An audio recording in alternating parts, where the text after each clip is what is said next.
Yo, what's up, everybody? GM from wherever you are. This is Billy Bones reporting from the Boneyard Gaming, and today we have Jojo from Castle of Blackwater. I'm not even going to try to butcher your last name, but how are you? Good evening from where you're at. Go ahead and give yourself a introduction and who you are and what you do in this space. What are you building? What are you doing with Castle of Blackwater? Thank you very much, Billy Bones, and very excited to finally meet you in person after you joining a couple of our play sessions. Very excited to be here today, and a big welcome to everyone in the audience who has taken time out of their evening to come and check us out. My name is Jojo Meylaerts. That's the English pronunciation. I'm originally from Belgium, currently residing in the Netherlands, but lived most of my life in Spain in a British curriculum, hence the accent, which sometimes confuses people. I have a background in business, economics. Also did recruitment for a while, but I've always been a passionate gamer at heart. And yeah, I've been in crypto since 2016. Started out as a trader, but then eventually I saw the rise of Axie Infinity and the concept of play to earn gaming, if you will. Really intrigued conceptually by how blockchain technologies can add a whole new layer of experiences to the world of gaming. But very disappointed with how that early implementation of play to earn games kind of unfolded. I don't have to tell people anymore these days, but there were a lot of Ponzi schemes, and none of the economics were sustainable. So I set out with my co-founder in 2021 to enter that space, to leave my full-time job, and to kind of play a role in reshaping an industry that I had been so involved in as a passionate fan. For the past 2 years, we've been building Castle of Blackwater, which is a Web3 social deduction game, which I'm sure we'll dive into the specifics of what that means in a minute. Been having an absolute blast doing that. Just got through an entire bear market, building, and we're really confidently at the cusp of launching beta, launching a NFT migration, and a whole lot of cool stuff is going on. So I appreciate the opportunity to come on your show today to talk about all of that, to meet some new people and reach a new audience, to explain what we're working on, and looking forward to diving deeper into the specifics of both the game, but also the project and kind of the core motivation behind it. Awesome. So before we jump into Castle Blackwater, what I'd like to do here is to get to know you a bit before we dive into it. So I like to understand the founders. If I'm going to invest, I'm going to give you my money. If I'm going to invest, I'm going to buy some NFTs and stuff. I like to get to know them a little bit. And I notice on a lot of these AMAs and these spaces that they just always talk about like floor price and I don't know. It's a bunch of stuff like investor stuff. And I'm a gamer at heart. I still play video games. I stream daily, and I've been playing Nintendo since I can hold a remote in my hand. And I just want to know like who you are. I get to know you before I give you my hard-earned money. So first of all, how did you get into gaming? When did it all start? When did little Jojo pick up a remote and start playing video games? What did you first start playing? I'm going to tell you all about that, but before I do that, let me first say that I'm not here looking for anybody's money. What I'm looking for is people's time. First and foremost, we are building a game that is entirely fun to play, and anybody in here that loves social deduction gaming, that wants to give our game a go, I really recommend you to come and try it out. You don't have to buy an NFT. It's going to be free to play. Just come and enjoy the game for what it is, and then if you see the potential of what the game could become, if you want to, you can spend your money buying some of those digital assets. But that's not what I'm here looking for. About myself, like I mentioned, I'm a born gamer. The first game that I ever played was on the Nintendo 64, Super Mario, as most people did. I soon evolved into, I think, the Xbox One, the very first edition. Splinter Cell, I remember playing that with my dad when I was really young. Then evolved into computer gaming, RuneScape, lost a lot of hours on that. Dota 2, I think I have about 2,000 hours on record. Counter-Strike, Rocket League. I literally have a Rocket League trophy on my desk that my best friend once gave me once we made champion together.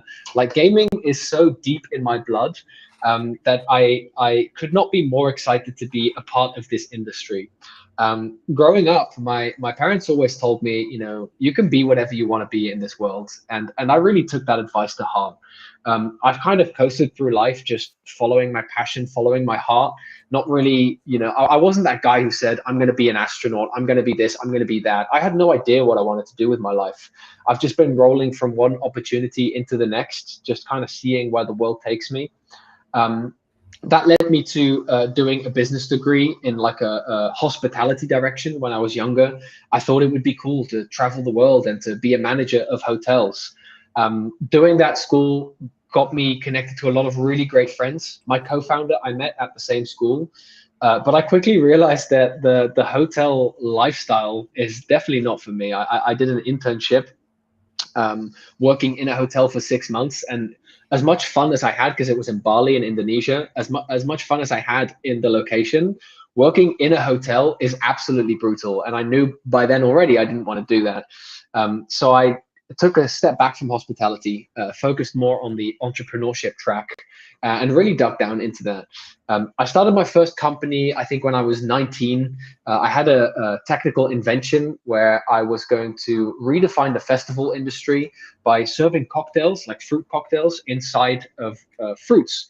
So I had a concept for a machine that would be able to empty out an orange and refill the shell with a cocktail and then serve that at festivals. And I thought that was great. That was my first company, got investment, did the engineering stuff, built a prototype. But then unfortunately some family stuff happened. My dad had some big health scare. So I had to sell that to the investors and I moved back to Spain where I grew up to help my parents' company. Nevertheless, after that adventure, I was kind of like, okay, what am I going to do now? Looking for a new job in a city where my friends live, rolled into recruitment. I did technical recruitment for 2 years, and anybody that wants to be entrepreneurial, the best advice I can give you is to start a career in sales, anything sales. Do that for 2 years, and then you're really ready to start a company, because the skills you learn in that kind of environment, related to, you know, confidence, managing people, convincing people, those are absolutely vital in a founder's life. And I really picked those up in my first 2 years of recruitment. It is in that job that I came into touch with, you know, Axie Infinity and the whole play to earn rise that was going on at the time. And I remember very vividly one day calling my co-founder, who once again is a good friend of mine, and being like, you know, there's this thing going on, there's this movement in the gaming industry, and I really believe in the ethos of it. I really believe that as gamers, we should have a right to own the digital goods that we spend our time and work so hard for. I really think that there's a future in that revolution. But what I'm seeing at that time in 2021 is an exploitation of that principle. And you know, with my background in economics from school, I thought there has to be a better way to solve that economic problem within games, to make sure that games can have an open economy while still being sustainable. And that led me to founding Castle of Blackwater. And you know, what started out as a two-man team, really grinding it down, just the two of us, has since grown into a 15-people operation. We're now a joint venture with Merit Circle, some of the biggest names in the Web3 gaming space. And we couldn't have done it without the community and the people who also believe in the same vision that we subscribe to. That is an awesome story. I didn't think you were Quite a going to long go one. that far, David, but I love it.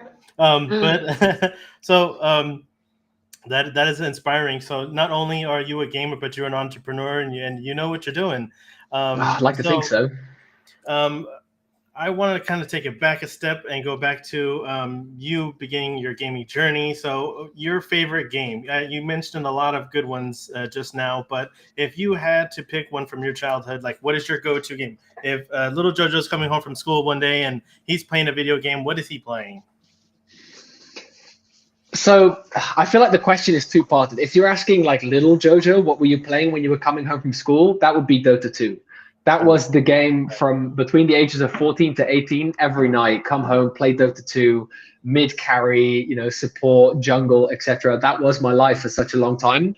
But looking like now, which game has left the best impression on me? Because as much as I enjoyed Dota, it also brought a lot of frustration and stress in my life. Anybody who has ever played Dota or League of Legends will understand just how angry that game can make you as well. I never had anything but positive feelings for a game like Rocket League. I think Rocket League is the absolute peak of gaming, and I played that all throughout my college time. And any chance that I get, like any free time, and it is very limited, you'll find me playing Rocket League. Blitz is in the chat, and he's saying, "I heard Dota is pretty tough." If it is, it is. So I know you're building out what you want to build out, and it's your baby. But if you had, let's just say, a different scenario, we're just going to role play for a second here. You have all the money in the world and all the time in the world to build out the game you want to play. Not that you want to build and give to people, but if you have all the time in the world and all the money in the world, and it cannot be Castle of Blackwater, what would you build? You have all the resources you need. It's a great, Billy, you got some great questions prepared for me today. Let me preface this by saying that one of the reasons Castle of Blackwater is Castle of Blackwater, a 2D social deduction game, is because starting this journey, we knew that we had limited time and limited budget. Like I said, we started with 2 people. So we had to make some concessions in availability of choices. And we thought that, choosing the social deduction genre would allow us to go 2D, which has allowed us to achieve a whole lot of things with very little budget. So I wouldn't have been able to do anything in any other way given our circumstances. However, your question is, given an unlimited budget, what would you have built? I'll tell you that I'm a storyteller at heart. Anybody who has dived deep into the Castle of Blackwater lore, we have thousands and thousands of words of backstory related to Castle Blackwater that maybe 5% of our community has ever even read. It's quite minimal, but that has cost me hours and hours of time to write, and I love it. I love creating these elaborate worlds and characters and stories. I love the suspense and the feeling, the emotion that people get with something that you create. So with that in mind, and seeing the success of games like Baldur's Gate 3, I would have really loved to create a massive RPG, something akin to Skyrim, but then taking the quality of storytelling that Baldur's Gate has to really have like quest lines that Fallout New Vegas, I think, is another example of a game I really loved. Fantastic storytelling with really immersive and engaging gameplay. That would have been the game that I would have created with unlimited funds. I think half the people want to create an MMO because they're so expensive to create. Yeah. It takes a whole lot of resources to make an MMO. So I think when even creators, people who are building video games, you can create whatever you want to create, right? But when it comes to limitations, you need a team, you need a budget, you need the time, and a lot of this stuff is restricting. There's a lot of people don't know how much work goes into developing a game. It's ridiculous, and the success rate of all of these games is low. You're probably going to fail, and a lot of people don't like to hear that. Yeah, but sorry, but it's a fact. Web3 games, it doesn't matter. There's a good chance you're going to fail, but a lot of people do well regardless. And if you are who you are and you do a great job, you'll succeed. But given all that, when people always saying when, and oh man, another delay in the production or the development of the game, you got to understand that if you release this game, a good example is Cyberpunk. Yeah. I bought that and I got a refund off of that because it was just unplayable. Like I could not play it. It was so bad, and I've never gotten a refund, and they usually don't give refunds right away. But the game was so broken, it's just like I could not play it. And I mean, I love CD Projekt Red, but they, were pushed to release it, and it wasn't ready. So now that the new DLC or the new updates have came out, the game is awesome and everyone loves it now. It should have been delayed, right? But they got to release what they got to release. So a lot of people, what they don't understand is what goes into game development. And I'm pretty sure if you haven't learned with Castle of Blackwater, previous games that you've worked on or tagged along with, that there's a lot going into it. Myself personally, I don't build video games, but I've worked with people who have, and a lot of them say you don't even know. You don't even know. Don't do it. Don't do it. I wish someone had told me.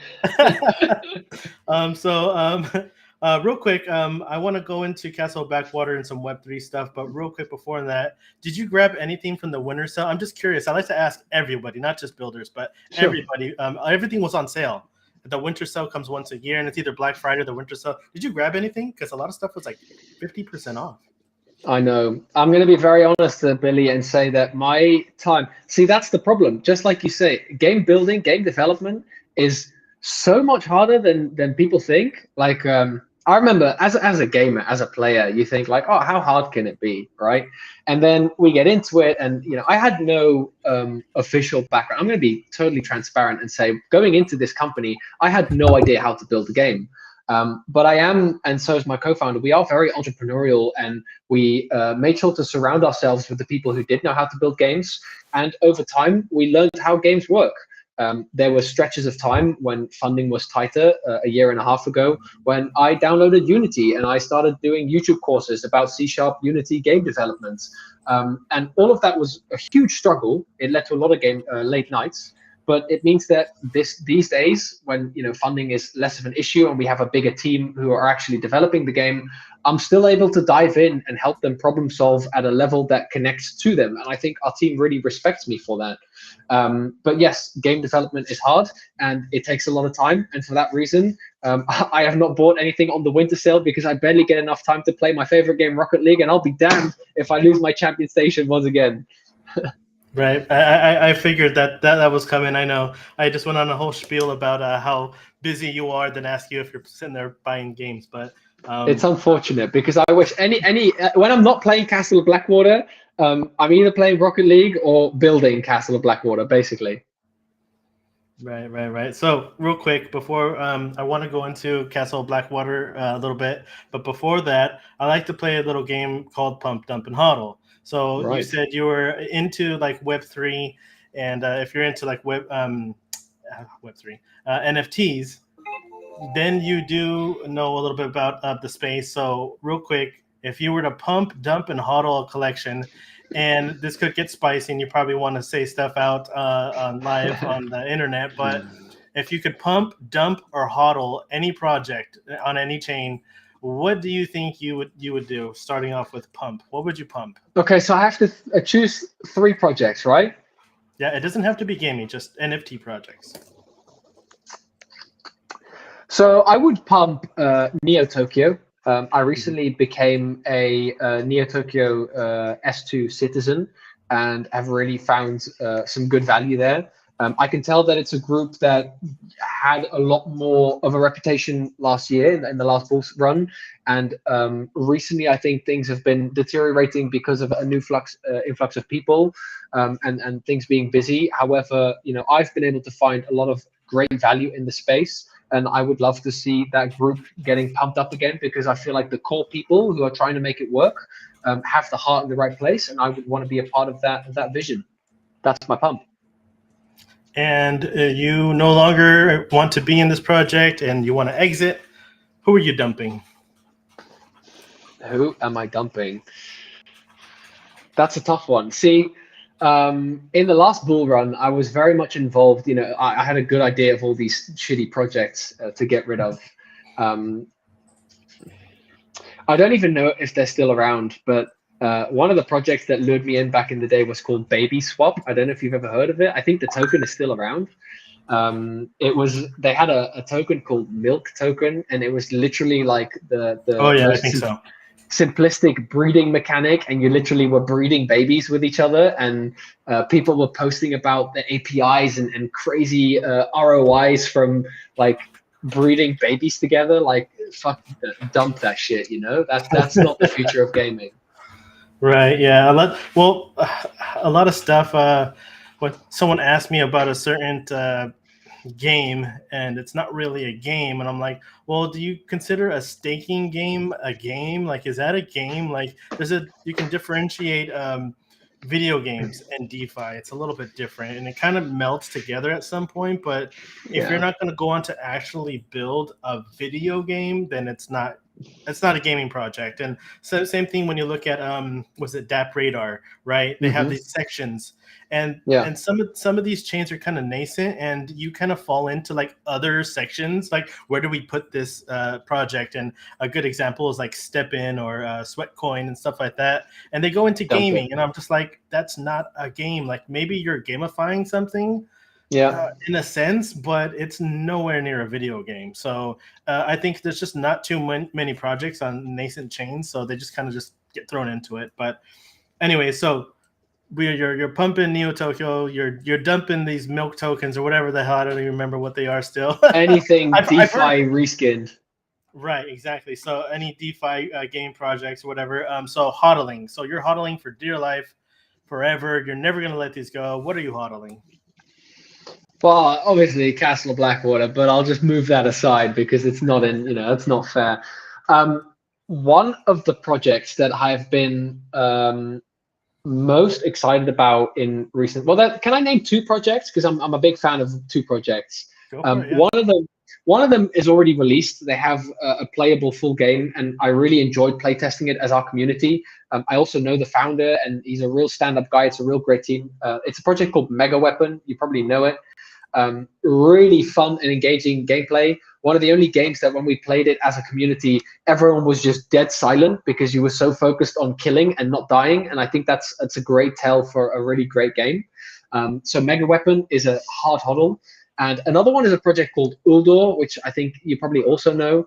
Graslow, another good friend of mine, one of the most passionate builders in the space, who is just so deserving of a break and a little bit of limelight. Their gameplay is absolutely awesome. Love the Dread Arena. They're coming out with PvP soon, and that's just another one of those projects that whatever happens to them, they're just going to keep building and keep going until they reach success. And I think that's the new standard of what's going to make games great. It's not just creating something in the dark and then releasing it, seeing if it works. It's creating something alongside with the community, constantly iterating on feedback until you get to a polished version that works for everyone. And those two games that I just named are really great at doing that. Yeah, with Mega Weapon, I had a tourney with them recently. Who was it hosted by? I think it was, I can't remember the name, but it was Jin Kieran. So Jinky, he's a real cool dude, and he brought in Classy Games. What's his name? I think he wants to go by his real name now, Jose Martinez or something like that. And who else was there? Gaspode. It was a lot of good players, and Gaspode always likes to call me out. I got Billy Bones, and then it was recently with sounds like Gaspode. Golden Tides. I found him, and my teammates were too far behind me to help me out. And I was going up a hill. We're trying to find the treasure chest, and I see Gaspode. I was like, shit, this guy again. He always gets me. Like I don't know. I think he just spots my name and sees my tag, my Billy Bones tag, and just goes for me. I don't know, but he got me, and he made sure he was recording it and posted it. That was it's real fun. But yeah, I love Mega Weapon. So that's good to hear. A lot of those games who are building and have great gameplay, it's just different, and it's perfect because when you can jump into a game and it's like cookie cutter and it's just like other games, and you know exactly what to do already. Like so intuitive. Yeah, it's just you shouldn't be able to do that. And like you said, if everyone has their head down and they're sitting there trying to figure out how to play this game, like you know how to move around, you know how to navigate the game, but you don't know what weapon does what. They're called different names and stuff like that. Like same thing, Mighty Action Hero, very similar game but different. And it's so simple, but it's so different. Like it's easy to get into, to get hooked onto. But I think I really enjoy it when a game has a little bit of a learning curve. It's like you say, easy to learn, difficult to master. I think that's what keeps people coming back for more. And every time you find a new trick or a new skill, it kind of grips you deeper and makes you want to find out what else the game is hiding from you. I think that's a great sign of a great game. And then you're like the cool kid. Like, remember when you were at school and you come home and let's say you start off like N64 or something. You come home and you figure out, I found out where the star is on Mario or something, this and that. And all your friends are trying to figure out. You're the cool kid because you're the first to do it, you know? So same thing with these games today.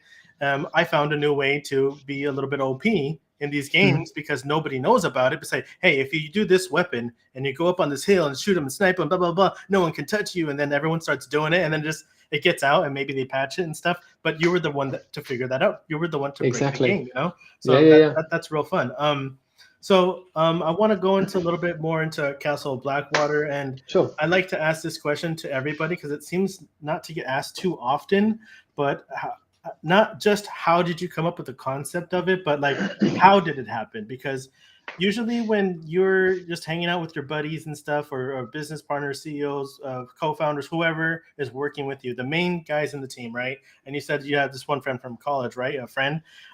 How did it come across to say, hey, you know what? I want to make a social deduction game on Web3. Like, what were you? What was the setting? We were all at a party. We were just hanging out at home. We were just in here having some drinks and all messed up. Like, hey man, we should do this. And then like a month or two later, like, we should fucking do it now. And then you started doing it. Like, how did that happen? What was the setting? Like, what was the concept of Castle Blackwater? It's a great continuation of where I left out my introduction story, right? I left my previous story when I said, I gave my co-founder a call and I said, like, hey, we should do this. I see this opportunity to make a difference in the industry that we love. Let's give it a go. And my co-founder is even more of an entrepreneur than I am. He already had he had more businesses than I had. So he's the kind of guy, he's a real go-getter. He was like, you know what, fuck it, come to the office on a Sunday. He had an office and we'll just spend a day brainstorming.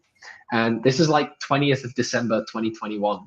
So that Sunday, I drive to his office, 45-minute drive.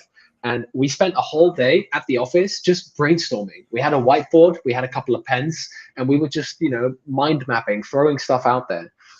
We knew quite quickly that given our restraints, we had to pick a genre that would work within our budget. And looking through, top downloads on mobile, etc., we stumbled upon Among Us. Now, we both have played Among Us. We had quite a few hours of Among Us, so we're familiar with the gameplay.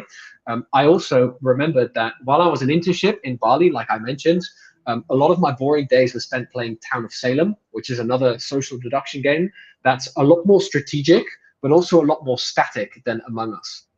And I remember looking at Among Us on like the highest download list and being like, hey, what if we were to take the excitement and the freedom of movement that Among Us provides, but then we kind of marry that with the strategic complexity that a game like Town of Salem has? What would that create? And we thought, let's throw it on the whiteboard.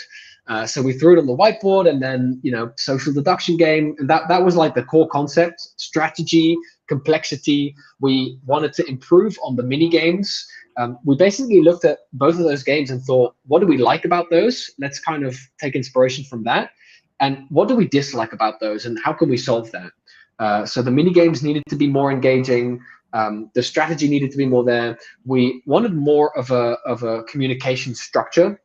And Among Us, what really annoyed us is that everybody is muted the entire round, and then you get into a voting round and everyone is just supposed to discuss. What that often creates is people have so many thoughts and ideas that everyone's just shouting over each other to try and get their thoughts out. So we wanted our game to have a more organized flow where we kind of encourage players to meet up in smaller units and kind of form alliances and discuss their suspicions without being in an entire 15-player group setting. So, from a game design perspective, a lot of those early ideas came from the whiteboard. And then every Christmas, I go to Spain to visit my family. My parents still live there. So that Christmas, I spent the whole time basically writing out a first draft of our white paper. What's the game going to be like? How is the economy kind of going to take shape? What are the core values that will drive our projects? I remember writing out 3 kind of thematic scenarios. One of them was like Knights of the Templar, inspired by Assassin's Creed kind of vibe. One of them was futuristic robotic, kind of cyberpunk-esque. And the other one was like magical school, et cetera, et cetera. And we ended up going for the third one. Then, funnily enough, before we had much of the game, I started writing the backstory. That's one of the first things I did. I started writing chapters of backstory because having that backstory gave us so much guidance in how the game and the communication and the style would take shape. And that is about as much of the origin of the game. Everything else since then if you look at the game as it is today, it's wildly different than what we first ideated.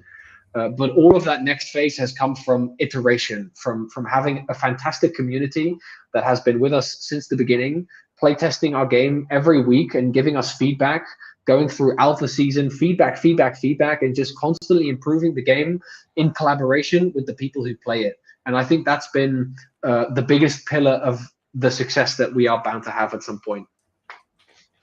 And you guys have been having active game nights quite often, I've noticed. And what I wanted to point out was, okay, so if anyone watches this later on or is watching live and you're not into, social deduction games like that, I'm going to be honest. I'm going to be completely honest with you. I'm not into them. It's not my thing. That's fine. I never played Among Us to this day. I've never even tried it. So wow. I was, I'm the type of person where I think I mentioned this on a stream last night. I was playing Final Fantasy, and I'm a nerd like that. But I was talking about how I bought a car, and back in 2015, I think I bought my car. And all these days, cars come with XM radio, right? And they play some weird stuff, and it's the genre I like, but I would change it. Oh, that sound sucks, and I change it. So I'd always tell myself, just try it, just listen to it. My brother would always tell me, give it a chance, you might like it. And I would just change the channel, whatever. So when I'm driving and I'm not really paying attention, a song would come on, and I say, hey man, this kicks ass, this is awesome, what is this? And I go to look at who it was that band that I changed that had a horrible intro. So I'm just thinking, man, and then after a while I would listen to the entire song every time it came on. Then it kind of just grew on me. Then I loved the entirety of the song. So this kind of pulls me back to like gaming. I don't like those types of games. I'm not even gonna try it.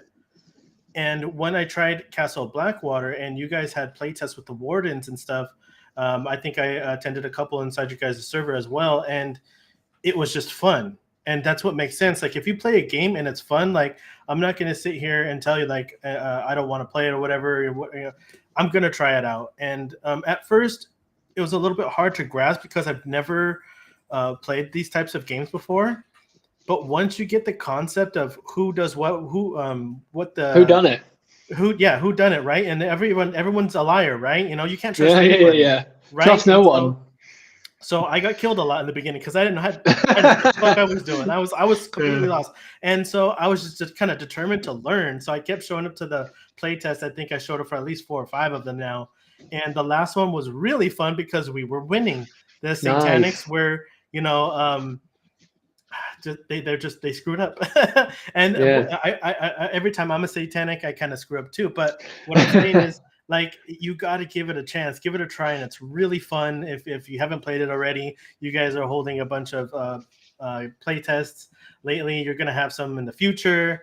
Tell us a little bit more about the game night. So what do you guys got coming up in the schedule? Like, you got some planned, right?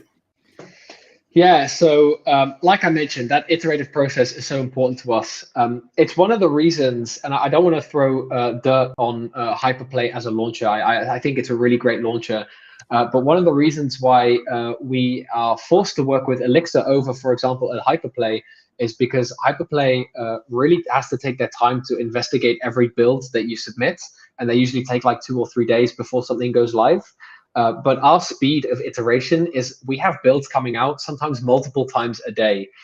We're constantly building, pushing, testing, etc. And that's why every week we have these game nights, and pretty much every week we'll have a new build.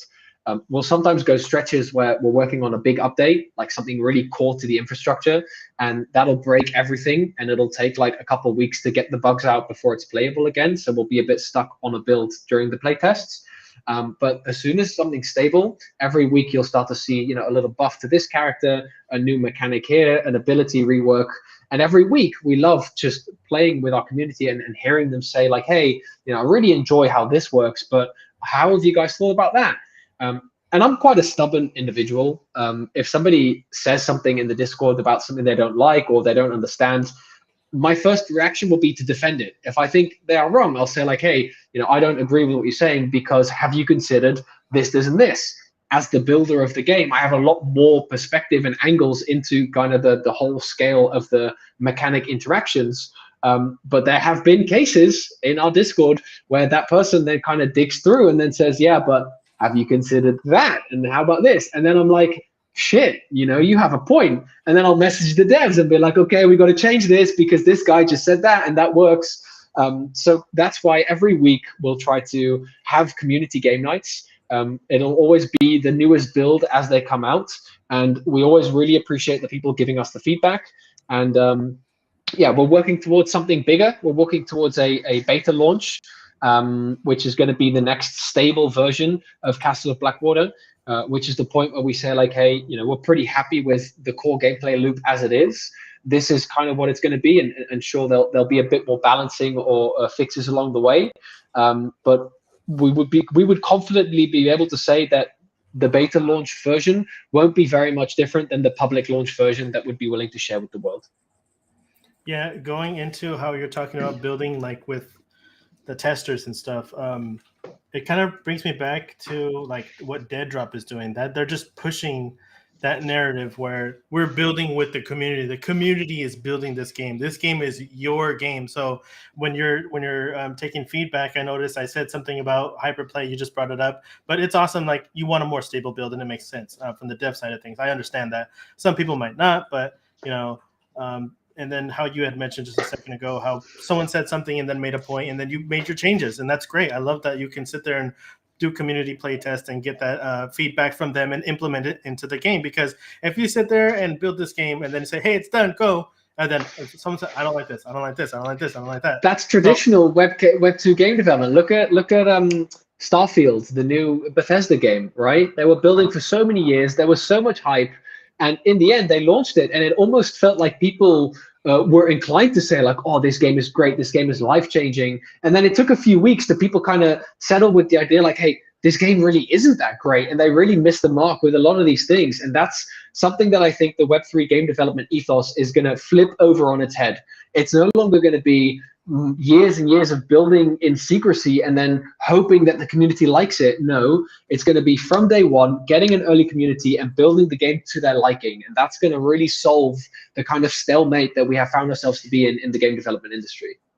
And do you think that's why a lot of these games are in early access for a million years? I think so, yeah. I think that there's a big reason. About. Yeah. That's a big reason. Yeah, I mean, because I saw someone post a meme like, is it okay for a game to be in early access? You can't be fucking up if it's in early access, right? Yeah. Even if it's been 2 years. But it's at a discount. You think about it, if the game, they plan to sell it for $25 and you can get it for $18 now because it's in early access, you could possibly get the game a little bit cheaper, and you give them your pointers. And Baldur's Gate was in early access for quite a while, wasn't it? Right, exactly. So, and that turned out quite all right. So there's there's some method to the madness. I think it is. I love it that they build with the community and they get the feedback, they get the reviews. Is it good reviews? Is it bad reviews? What do we need to change? What are people saying? If you release it and then people hate it, you're going to look at something like Cyberpunk. So you guys are building with the community, all that good stuff. I want to talk about a little bit more of the boring stuff that everyone always talks about in AMAs is your funding. You said you're working with Merit Circle and stuff like that, and I don't necessarily care about it, but people like to bring that up. So funding-wise, runway, how are you looking in the bank department? Are you guys broke? Do you guys got a ton of money? Wow, that's quite a personal question. I like it. We're going deep, are we? I just want to know how much runway you guys have. It doesn't have to go that deep. So there's no real figure to place on it. When we first started out building, just me and my co-founder, we had nothing but our own budget, right? So it was more of a project than a game. We were selling people on a vision of a concept, and we did an NFT raise in order to kind of afford us to take the first steps in doing that. We sold out a large part of our initial collection and used all of those funds. None of those funds were cashed out. Everything was used in the development of the project, in hiring the people, and in building an initial prototype. Those first few months were really hard because our NFT sale raised maybe $50,000. which is absolutely nothing in the grand scheme of game development. But we made it work. We bare bones it, and we managed to get out a prototype. And when we launched that prototype along the way, we got in touch with Merit Circle. Merit Circle core contributors are for a large part from the Netherlands, which is where we live. So there was an instant connection there. And in many conversations that we had, we showed them the progress that we had made with the limited resources that we had. And we told them of the vision that we had for the future of Web3 gaming, which seemed to align perfectly with how they wanted to shape their beam chain.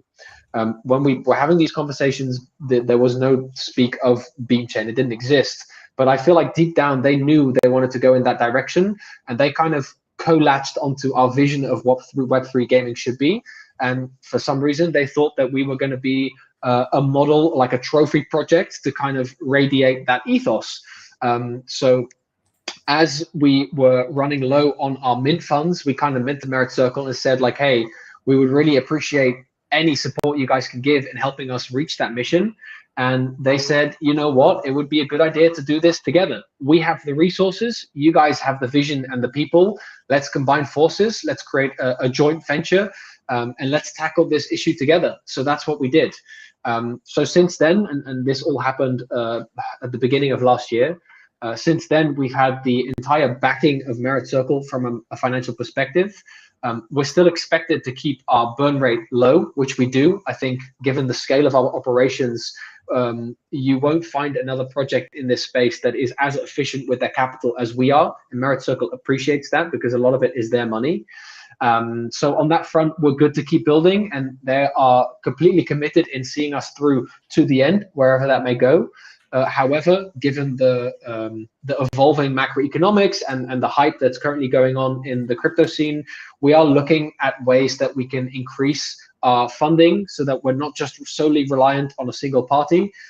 We are looking at the token launch and what we can do with that. We're speaking to other investors that have since found out about us and that want to be a part of our journey. So we are in a raising process to kind of capitalize on the trend. However, we don't need it. We don't have that desperation, and we can comfortably build as we are until we reach what we want to reach. That is a great answer. And you're talking about tokens and NFTs, fungible, non-fungible. You guys said you had a mint, so you guys have NFTs already? I didn't know that. Correct, yeah. So we do have NFTs out there. Currently, they're on Ethereum chain, but very, very soon, those are going to be migratable to the Beam chain, where we're going to be launching. We're building out a protocol for that, and all of the art style is going to get upgraded. Those of you who are active in our community will know some of the new designs that we have coming up. We're doing a complete revamp of all the NFT art, which is now drawn by our in-house artists rather than an outside artist that we hired at the time when we launched the project. The whole kind of art style is coming back together. A little bit of alpha for you guys here. We're also coming out with a brand new website revamp that's completely redesigned by our in-house art team as well. Probably going live at some point in early February, so keep an eye out on that. And we also have some, so we have character NFTs. Those are out there. Those are getting migrated. But we also recently launched a cosmetics NFT contract. We have a very unique vision on how Web3 can add value to the cosmetics ecosystem, loosely inspired by like how Counter-Strike and Fortnite handle it, but then with more of an open access resale potential. And those first NFTs were supposed to drop a couple of weeks ago, but there were some holdups with the Merit Circle Sphere Marketplace. We just got word today that Sphere Marketplace is now ready to go. So we are all hands on deck on getting those NFTs ready, and they should be being sent out before the end of this week. And this is, NFT cosmetics that can be used inside the game. You can wear them, there'll be hats, there'll be skins, etc. And they will also have, skins, but there'll also be items, weapons, shields, animations. Like in our game, you've played Billy Bones, right? You'll know that when you get voted out, there is a death animation where the rock falls on top of you. That animation is actually going to be a cosmetic in the future. And if you own that NFT, which will be super rare, you will be able to have a unique, different death animation depending on the NFT that you have. That's just one example. I'd love to see some different death animations. Like if Yeah, if you played big time, like even like something small like footsteps. You have seen your little character running in the game? Someone's is on fire. Somebody is yeah. like uh, glowing or whatever, rainbow. This and this and that. So it'd be cool if I had different death animations other than a rock. And I Yeah, don't all of mean that. as We have a couple of really cool designs when it comes to death animations. I think we've shared some in the community. Like we have some where like cats will come from the ceiling and they will kidnap you. We have one where this big giant tomb will open up with spikes and it'll draw you in and it'll close and you'll see blood everywhere. Like it doesn't get crazier. There's so many death animations coming. Yeah, I was thinking that you were going for something a little bit more subtle, like different items other than rocks falling on. But that I love that different animations, or like I said, like big time, like different like little auras when when your little guy is walking by, or footsteps, something simple like that. That'd be cool to add into it, just as if they're just cosmetics. Like I bought an axe, I don't know what else. Maybe some armor or something like that, and it's just purely cosmetic. It's not worth anything besides the rarity, you know what I mean? And I paid $2 for an axe in big time. So something simple as that, like I love that I can do that, and I own it, and it's mine. And let's say I don't want to play the game anymore, I just put it back on the market, and somebody else wants to axe for a couple bucks. Maybe it's worth more later on. I don't know. I don't care. But I looked really cool when I was playing it. So you guys, okay? So somebody was saying where, and I think they mean where can they get these cosmetic? Where can they get these NFTs that are already out? Maybe they want to grab them before the migration. Can they trade them now? And where's OpenSea? Where are we looking Yeah, at? so our current character NFTs are still on OpenSea, ETH Chain. There are very few being sold by some of our community members. Like I think 95% of our community has the most diamond of hands possible because people rarely want to sell them. We do occasionally put some up from the treasury that we have available since the mint, just because we always want to create opportunities for new people to get involved in the project if they want to do so.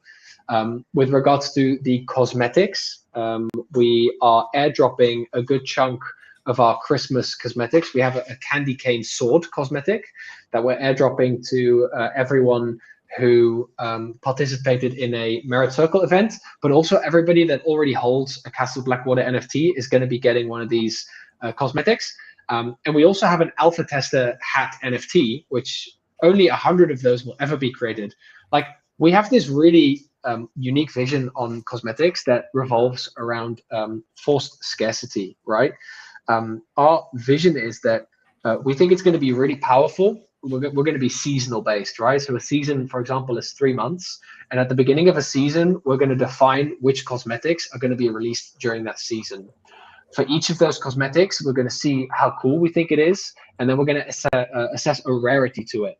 And depending on that rarity from common to mythical, we will have a limited supply that is predefined at the start of the season. We're going to sell that cosmetic for a specific duration. And once the supply is dead, we're never going to create that NFT ever again. So, for example, with this alpha tester cap NFT, only 100 will ever be created. It's the very first mythical given to people who alpha tested and gave their feedback. And we'll never, ever create that NFT again. So that goes into the legacy books, right? And 5 years from now, if the game is a success, that item could increase in value if people think that's a really cool, like kind of like a party hat in RuneScape, for example. Sure, there will be some common cosmetics that will be really cheap to purchase on the launch day. They end up not being that in high demand, so maybe they'll drop in value. But we think like that speculative asset to cosmetic purchasing is going to create a really fun and unique dynamic to the purchasing of these seasonal cosmetics. And I think that's a really fun implementation of Web3 technologies into a Web2 game. Oh yeah, I love it. If you can get in and be early and just love the game, I think it's a win-win, because someone had mentioned something, same game, big time. They were just in it, to be an investor. And they thought like, well, I'm just going to support this game. I like what they're doing. Mm-hmm. Someone might want to do that with you guys if you have an upcoming mint or something. Hey, I like Jojo. I like what he's doing. I'm having fun playing the game. And then later on, let's just say they want to invest now. And then later on, you guys are doing very well and everyone wants to play now. Their, initial investment just like shoots through the roof, and someone has said that about a recent game, and they're like, man, these things were going for nothing. These were going for pennies. There's literally, I can go buy a ton of these, but nobody was buying them. But because they all of a sudden kind of exploded, and then now when I play the game too, it's I love it, and then I've been able to give them away to people. Like, man, this NFT I bought for $100 is now over $1,000, and I'm just giving them away like candy. And, wow. and I was like, whoa, I like candy. Wait a minute, who'd you give it? Sorry, I gave them all out. Give them back. Yeah, exactly. So and the FOMO sets in. You know what I mean? So. Well, that's a type of fun as well. Like a big part of when we were first shaping the game is I did a lot of research into fun and what defines fun. And there are actually, like, fun is a very subjective concept. And what you find fun, Benny, I might not find fun. Everyone has different types of fun, but there has been research done in trying to define types of fun, and everybody subscribes to certain types of fun. You have fun of fear, which falls into horror game categories. I hate them. Somebody else will love them. You have, for example, fun of speculation, right? Speculation doesn't necessarily have to be playing the game, but there could be like a gambling-esque trigger that people enjoy speculating in a certain economical part of the gaming. It happens in RuneScape, it happens in Counter-Strike, it happens in Dota. Does that mean it's a wrong thing to promote? I don't think so. I think people should enjoy being able to speculate on these kinds of game assets as long as they do it responsibly. But I think we should be able to facilitate that kind of fun for the community of players that enjoy that kind of fun. But we should also, of course, have other types of fun. We don't just want to create a speculative market. It needs to be a part of a bigger machine. I think it goes into the same thing of the streamers. If someone's playing something on Twitch and there's a tournament going on, something as simple as that, maybe someone wants to learn how to play the game. It's kind of how I got into streaming is I watched other people stream. Like, what are they doing? What makes sense? And I want to learn how to play certain games. It kind of started off with Gods Unchained. These influencers were playing these games and they're giving away cards. And I'm like, well, maybe if I get some good cards, I can play better, and that wasn't the case because I spent a couple $100 and I barely made it. Turns out you still sucked. yeah, exactly, right. So I can get to the mythic ranks, but I'm not getting too much money off of it. With that huge airdrop, we still made probably in the beginning $10-20 a week, and you just had to play on the weekend. Now they have daily rewards and stuff like that. But anyways, I think it can go into somebody wanting to watch other people play games. Hey, you're really good at it. I like the way you play. And then there's a vibe going on. You don't necessarily go to a certain person's stream because so many other people are playing that game. They're going kind of for the vibe. So if you want to sit there and speculate stuff, that might be fun for somebody. I tell other people, hey, you can play this game too. Or, hey, it's on Steam right now. It's on sale. Hey, you can go grab this right now. And they're like, I don't have time to play. I don't want to get into it. Like, I'd just rather sit here and watch you play. And I'm like, whatever floats your boat, bro. Like, I'm baffled by the amount of streams that do like a Counter-Strike unboxing or whatever. I'm baffled by just how many viewers are excited about watching somebody else open up chests and then maybe get a reward. Like what's the logic behind that? Where's the fun? I don't understand it either. I don't like doing that. There's this game that came out. It's a free game on Steam called Farlight 84. Me and my wife like playing it all the time. And if you're in the VCs, you know that. I know Blitz knows that. She's always sitting there. She's streaming. She's playing. Oh, God damn it! Anyways, they give us little loot boxes, right? She's over there probably playing it right now. They give us little loot boxes, and you can open 10 at a time, or you just auto open them. Boom, boom, boom, boom, boom. I don't want to sit there, open one, and then like the chat is sitting there like, oh, I can't wait till you get something good. And I'm like, you like this? Like, what? I don't understand it. I'd rather just open them all up at once and just not worry about it.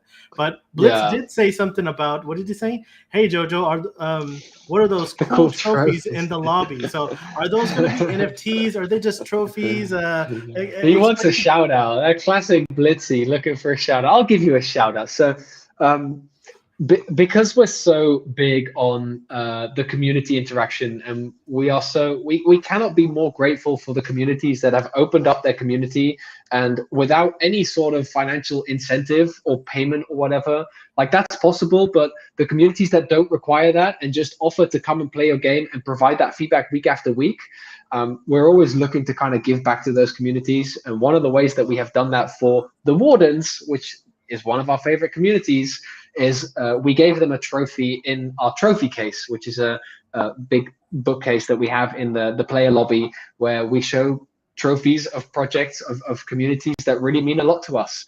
So far, that's the Merit Circle Gamers community, because they showed up in droves during alpha season, but it's also the Wardens for being there time and time again to see us through all of these tough times, and sometimes playing builds that are completely bugged and glitchy and still coming back, even though we saw them through all that. And for that appreciation, we like to represent their community within our game, because the game wouldn't be the game without their support. Well, there you have it, Blitz. We got trophies for you. I see some empty spots, so there other people are going to join the Wardens up there, right? Along with, what is it, Merit Circle and Wardens just now? That's it? Right now, there's only 2 trophies, but you are right. There is some empty spots. So any other gaming communities out there who are looking for a fun game to play on a weekly basis and wanting to get your image, your likeness, your legacy promoted in that game in return, we're more than happy to find collaboration opportunities. That's awesome. But we are kind of coming up on the hour. It's been 56 minutes, and I got to be shilly for a second because sure.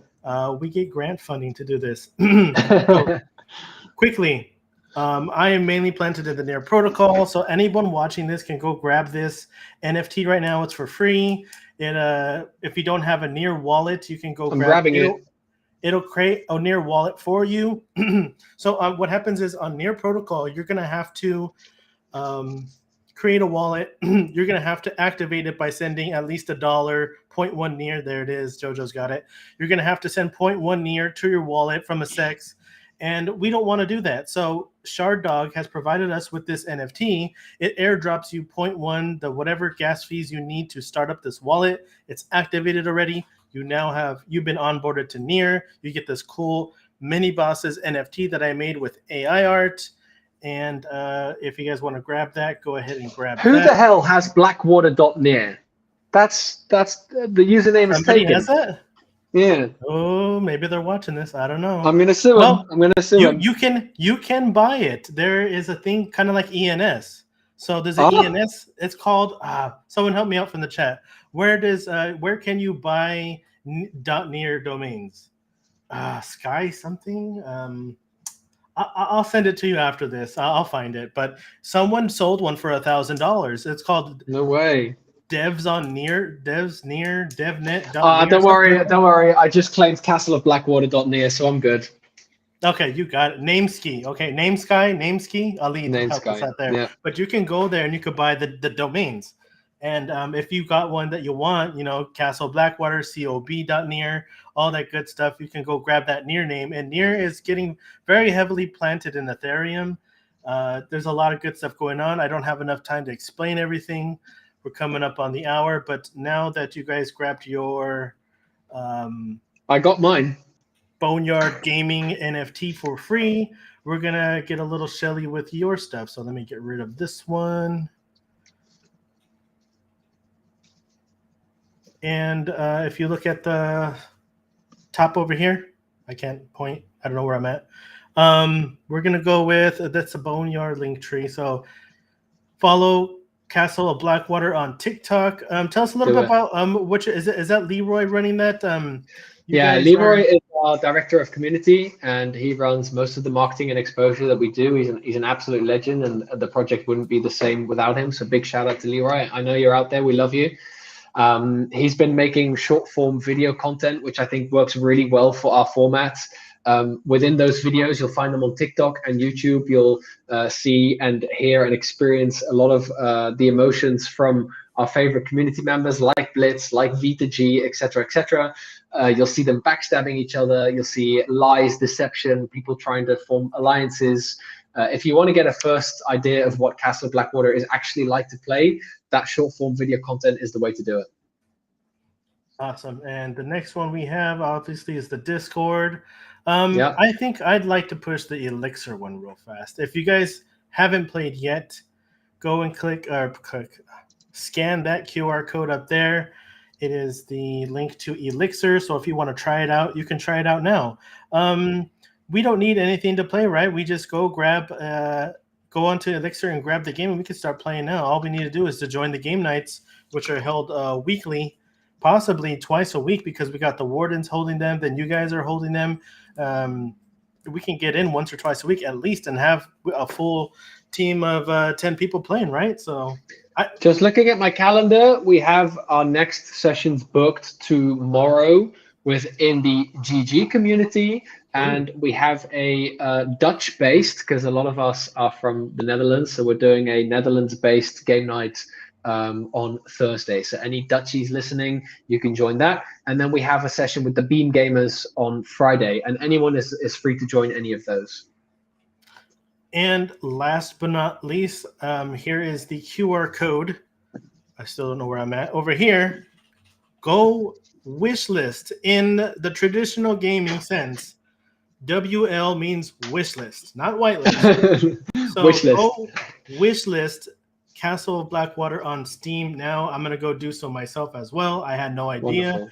but this is what these are for. So if you guys are not Steam whitelist, if you want to go wishlist it now, it helps out Castle of Blackwater. Hit that Steam algorithm. Many people don't know, but there's a Steam algorithm, and it's just much like social media. Steam wants, how they aggregate everybody, who's buying what, who's downloading what, who's playing what. There's an algorithm. So if they can get as many wish lists as possible, if you guys can go scan that and go wish list on Steam, it'd help them out tremendously. Definitely. Jojo, did you want to bring up anything else before we close this up? Well, to everyone here listening, I just want to let you guys know that we have been working on a lot of stuff behind the scenes.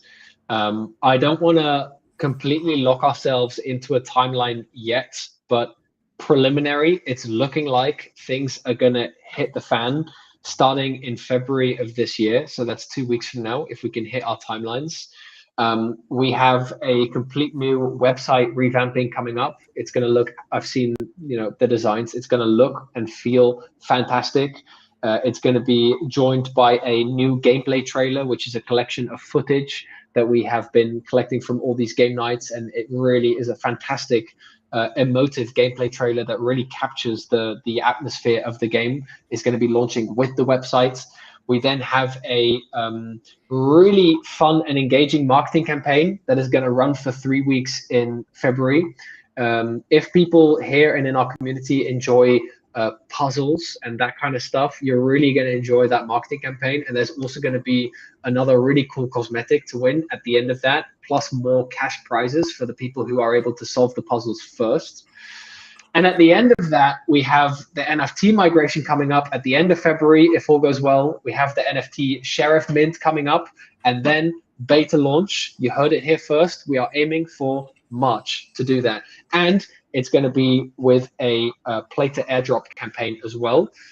So anybody will be able to play the Castle of Blackwater beta. We're trying to get it into as many hands as possible. But if you own NFTs from Castle Blackwater, you're going to have a special page on the website where you can log in and you can access your game stats, like how many hours you played, how many games you played, how many games you win, etc., etc.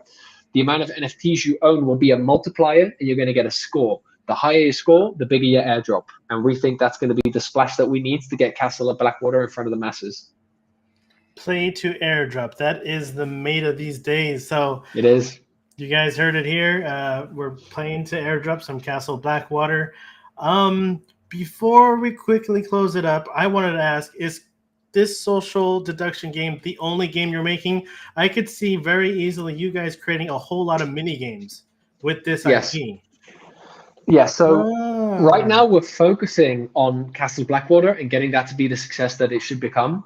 The next expansion that we'll do, I mentioned earlier in this conversation about what I would build given the resources, right?